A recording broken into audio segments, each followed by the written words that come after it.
My family betrayed me. Brother stole my girlfriend and married her. Some betrayals never lose their sting. They might dull with time, fade into the background of life's many battles, but deep down, they remain, waiting for the slightest moment to resurface and remind you of the wound they left behind. I'm 46 now, but this story began more than 2 decades ago when I was just 20 years old. That was when I experienced the kind of betrayal that changed the course of my life forever. It wasn't just heartbreak. It wasn't just the loss of love. It was something much worse, the kind of pain that rewrites how you see the people around you. My then-girlfriend, the woman I had envisioned a future with, the woman I had loved, cheated on me. But not just with anyone. She had been sleeping with my own brother. I remember the moment I found out as if it had happened yesterday. The sickening feeling in my gut, the burning sensation in my chest, the way my fists clenched so tightly I thought my nails would pierce through my skin. It wasn't just about her. It was about him, my own brother, the one person who was supposed to have my back, the person I had shared a childhood with, the person who, in my mind, had always been family before anything else. But that day, all of that was destroyed. And the worst part?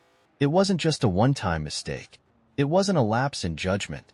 It had been going on for months, maybe even longer. I found out by accident. A misplaced note, a suspicious message left on her phone, a conversation that didn't quite add up. But once I saw the signs, I couldn't unsee them. They were everywhere. The stolen glances at family gatherings, the awkward pauses whenever my brother's name came up, the way she would suddenly get defensive when I asked what she had been doing. And then, the confirmation. I confronted her first. "Are you cheating on me?" I asked, my voice steady but my heart pounding. She hesitated, just for a second. That hesitation told me everything I needed to know. "Why would you ask that?" she deflected. I clenched my jaw. "Because I know." Her face paled. "You don't," she started, but I cut her off. "I know it's with him." Her breath hitched, her entire body stiffening as if she had been struck. That was all the proof I needed.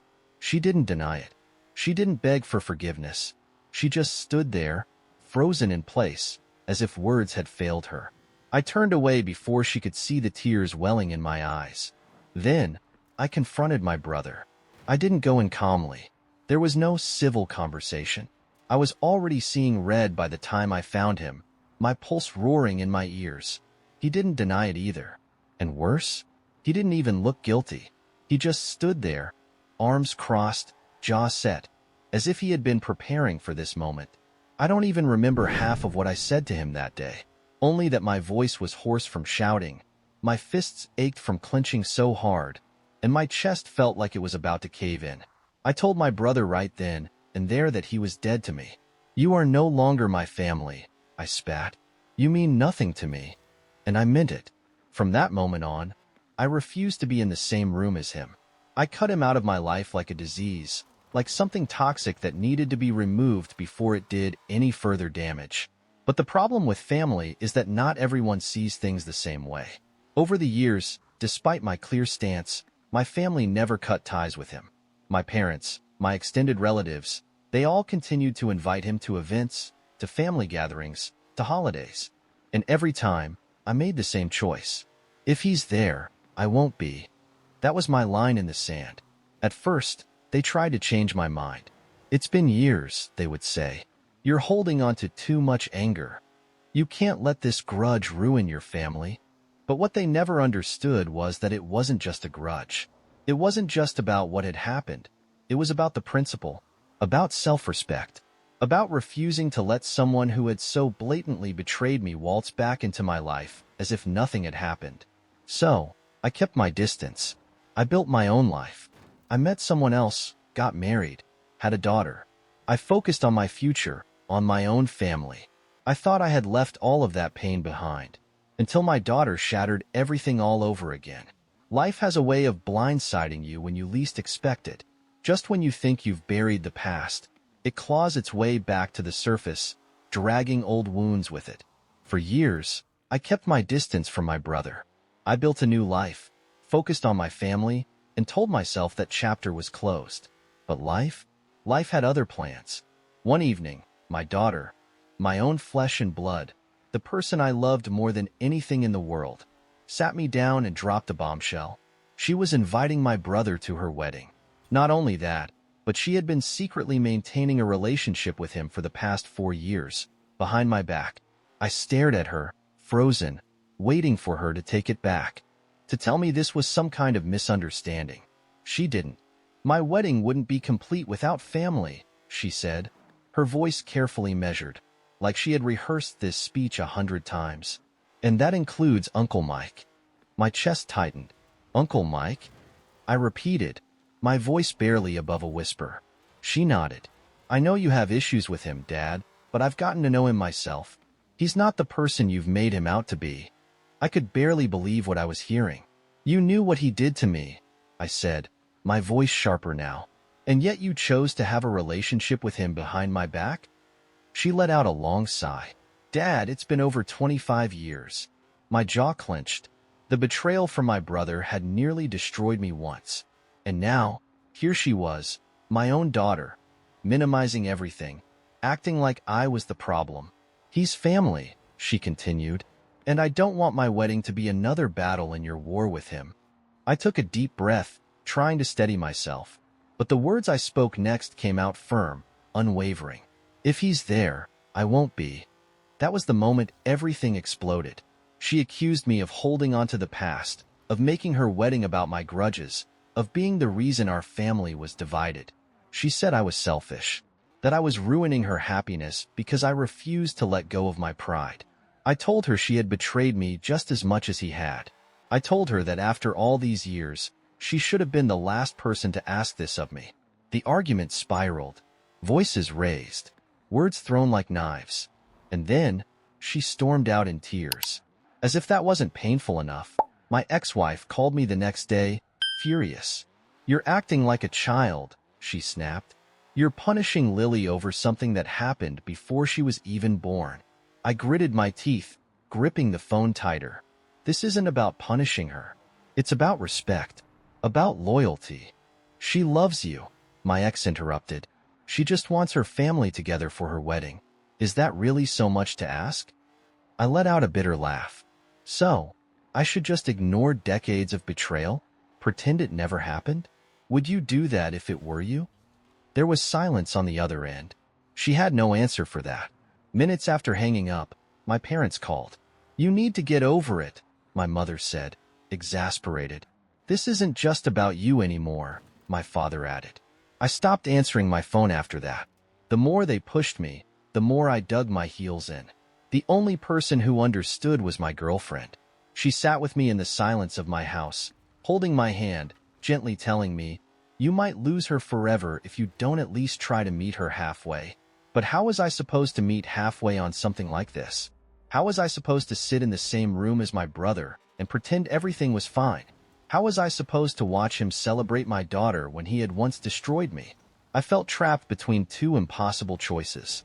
And for the first time in years, I wasn't sure which loss would hurt more. A few days after our fight, I came home from work, exhausted and emotionally drained. I had barely stepped through the door when I saw them, sitting in my living room, my brother, his wife, and my daughter. For a moment, I thought I was hallucinating, that maybe my mind was playing a cruel trick on me, dredging up my worst nightmare and throwing it in my face. But no, this was real. I gripped my keys so tightly they dug into my palm. The room felt smaller, the walls closing in. Lily stood up quickly, as if she had been waiting for me to arrive. Dad, she said, voice careful, measured. I invited them over. I thought it was time we sorted this out before the wedding. Sort this out? The man who had betrayed me, the woman who had humiliated me, sitting comfortably in my house? My blood boiled. No, I muttered, shaking my head. No, no, no. You did not just do this, Lily. My brother finally spoke, his voice infuriatingly calm. I know this is hard, but... Hard? I snapped, stepping forward. You have no idea what hard is. You wrecked my life. You married the woman who cheated on me with you. And now you just show up in my house, expecting what? That we'll have a nice little chat and hug it out? Lily quickly stepped between us, raising her hands like a shield. Dad, please. Just listen, she pleaded. This is important to me. I want my wedding to be a day where we all come together, not one where we're torn apart. I turned to her, my hands shaking. This is not your family, I said, pointing at my brother. I told you years ago that he is nothing to me. And you? I turned to his wife, the woman who had once promised me forever. You're no better. Tears welled up in my daughter's eyes. Dad, why can't you just get over it? It's been years. You're just holding on to old grudges. I let out a bitter laugh, but there was no humor in it. Old grudges? My voice dropped to a dangerous whisper. This isn't about grudges. This is about respect, about trust. And I glared at my brother, broke all of that. I'm asking you, as your daughter, she whispered, her voice cracking. Try. For me. I took a deep breath. My answer was firm. Final. No. I can't. A long silence fell over the room, the weight of my words pressing down on all of us. My daughter's face crumpled. You're going to regret this, she whispered. You're choosing your pride over me. Then, she turned and walked out. I stood frozen, watching her go. My brother and his wife silently followed. When the door shut behind them, the sound echoed in the empty house. I stood there, my heart racing, my emotions tangled. Had I just made the biggest mistake of my life? The house was too quiet after they left. I sat in the dimly lit living room, staring at the door, waiting, hoping that Lily would walk back through it and tell me she had changed her mind, that she had realized what she had done. But she didn't. The silence that followed was unbearable. Then came the calls. First from my mother. You've really done it this time, she snapped the moment I answered. Lily is devastated. She doesn't even know if she wants to go through with the wedding anymore because of all this stress. Do you really want that on your conscience? My teeth clenched. The only person making this stressful is Mike. If he hadn't forced himself into her life, none of this would be happening. My mother let out a bitter laugh. You don't think this is your fault at all, do you? You've spent 25 years avoiding your own family because of something that happened when you were barely out of your teens. It's time to grow up, son. I hung up before she could say anything else. Then my father called. You're being stubborn, he said. You're going to regret this when Lily walks down that aisle without you. Click. I ended that call too. But it didn't stop. My ex-wife was next. You're punishing Lily, she accused. You're making her feel like she has to choose between you and her wedding. I scoffed. She already made that choice when she invited him. You're being cruel, she hissed. She loves you. She just wants to have her family there. I almost laughed at the irony. Family. What a joke. The only person who didn't push me was Jessica, my girlfriend. She sat with me on the couch, holding my hand as I stared blankly at the wall. You might lose her forever, she said softly, if you don't at least try to meet her halfway. I sighed, rubbing my face. There is no halfway with this. You can't ask me to be okay with something that broke me. Jessica nodded, not pushing. She understood. She always had. But something inside me was breaking. The more I held my ground, the more isolated I became. Lily had always been my everything. And now? I was starting to wonder if I had already lost her. That night, I sat outside, staring at the dark sky, wrestling with my emotions, when my phone buzzed. An old family friend. Someone who had always stayed neutral, who never took sides. Hey, I answered, exhausted. He hesitated. There's something you need to know. I frowned. What is it? It's about Mike. My grip on the phone tightened. He's not doing this for Lily, my friend said carefully. He's doing it for himself. I sat up straight. What do you mean? A heavy sigh. His son is getting married soon. And most of the family isn't going because they haven't forgiven him for what he did to you. He thinks if he can get you to reconcile at Lily's wedding, it'll fix his reputation before his own son's big day. My entire body froze. No, I whispered. That can't be right. I wouldn't have told you if I wasn't sure, my friend said. But it makes sense, doesn't it? Has Mike ever actually apologized to you? Has he ever tried to fix things before now? I thought back. Mike had never reached out. Not once in all these years. Not until Lily's wedding. Until he needed something. And now, everything clicked. This wasn't about Lily. He was using my daughter, using her wedding as a way to make himself look good again. A fresh wave of rage coursed through me. I had lost my daughter over a lie. The next morning, I woke up with a single goal. I had to tell Lily the truth. I tried calling her first. No answer. I tried again. Voicemail. So, I sent her a message. Lily, I need to talk to you.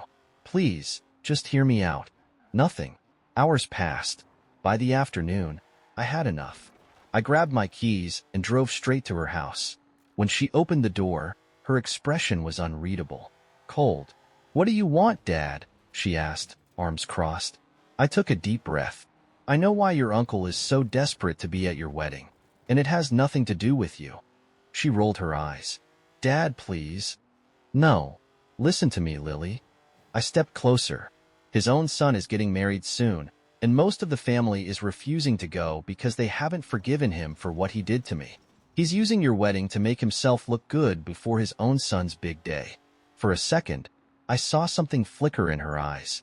Doubt. But she shook her head. "That's not true," she muttered, though her voice lacked confidence. I pressed on. "Think about it. Did he ever try to be in your life before this? Did he ever reach out to you? Or did he suddenly become your loving uncle right before his son's wedding?"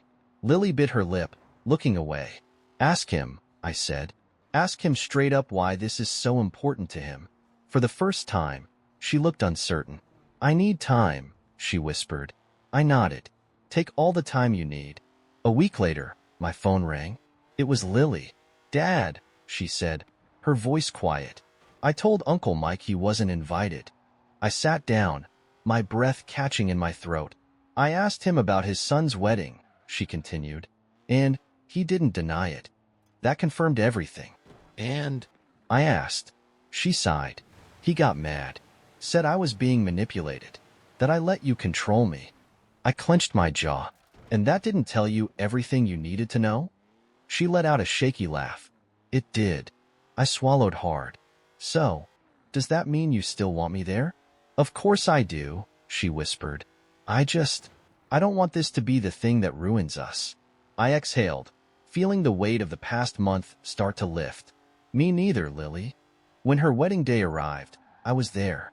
I walked her down the aisle. I gave my speech. For the first time in years, I felt like I belonged. Not everyone was happy. Some family members were still upset that I had made a big deal out of the past. But for the first time, I didn't care. Because my daughter had chosen me. And that was all that mattered. This entire experience taught me something important. Time doesn't fix betrayal. Only accountability does. Had my brother ever truly apologized, maybe things would have been different. But he didn't. He waited until he needed something, and when it didn't go his way, he lashed out. That told me everything I needed to know. My daughter and I still have healing to do, but we're on the right path. And while I'll never forget what my brother did to me, I now know that I don't have to keep suffering for it. Because for the first time in years, I finally feel free.